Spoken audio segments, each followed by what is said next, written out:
Bonjour, bienvenue sur Vet Officine, au cœur de votre rayon vétérinaire. Je suis Adeline Dumont, vétérinaire. Aujourd'hui, on va parler de l'alimentation du chiot.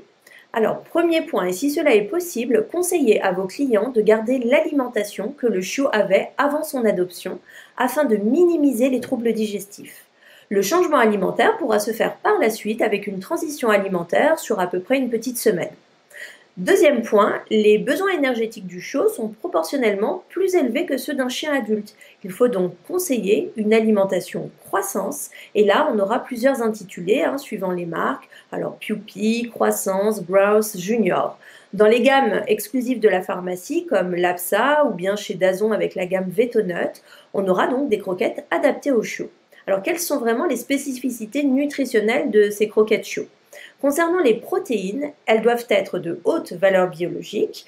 Les protéines animales sont privilégiées car elles sont plus digestes par rapport aux protéines végétales. Le taux de protéines sera à peu près compris entre 30 et 40% par rapport à la matière sèche. Concernant les lipides, ils permettent d'augmenter la quantité d'énergie qui est nécessaire à la croissance, mais sans augmenter le volume de la ration. En effet, un chiot, il a un estomac réduit et il ne pourra pas manger des quantités astronomiques de nourriture. Les lipides vont fournir les oméga 3 et les oméga 6 qui vont optimiser le développement du système nerveux et qui vont contribuer à une peau saine. On recherche des taux entre 15 et 22% de lipides, toujours par rapport à la matière sèche. Le taux d'amidon doit être réduit à environ 20-25% pour assurer une bonne tolérance digestive, car l'activité amylasique est en cours d'acquisition chez le chiot. Concernant les minéraux, le ratio calcium-phosphore doit être compris entre 1,2 et 1,8. Et là, rappelez bien à vos clients que les excès de calcium sont tout aussi néfastes que les carences. Si l'aliment est correctement équilibré, il n'y aura pas besoin de rajouter des produits laitiers dans l'alimentation. Alors, une question que l'on peut vous poser, c'est faut-il une alimentation sèche ou humide?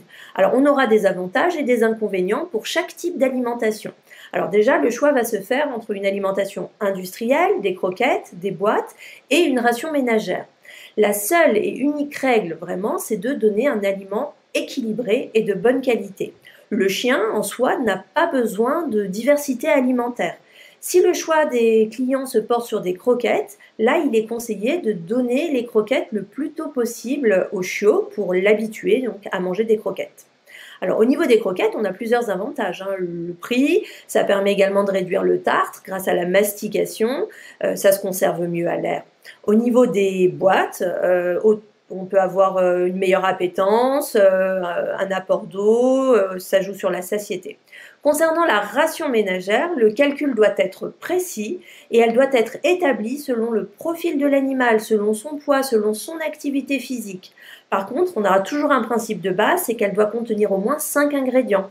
Donc de la viande, des légumes, du riz, de l'huile de colza et un complément minéralo-vitaminé. Donc ça, ce sont des compléments qui sont indispensables à l'équilibre de la ration ménagère.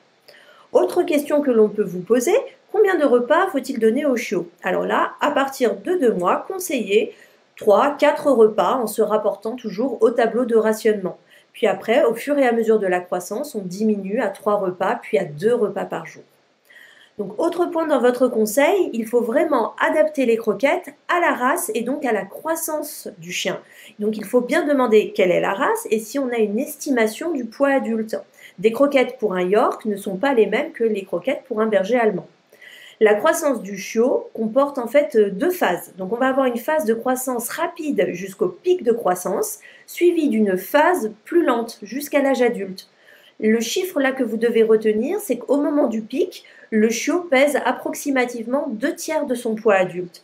Et alors, quand est-ce qu'il a lieu ce pic? Là, ça varie entre 4 et 8 mois selon la race. Alors, ça sera 4 mois pour des petits chiens et ça sera plutôt 7-8 mois pour les races géantes. En tout cas, passé le pic, les besoins énergétiques vont diminuer. Donc, certaines marques subdivisent ainsi leurs croquettes en croquettes début de croissance ou fin de croissance.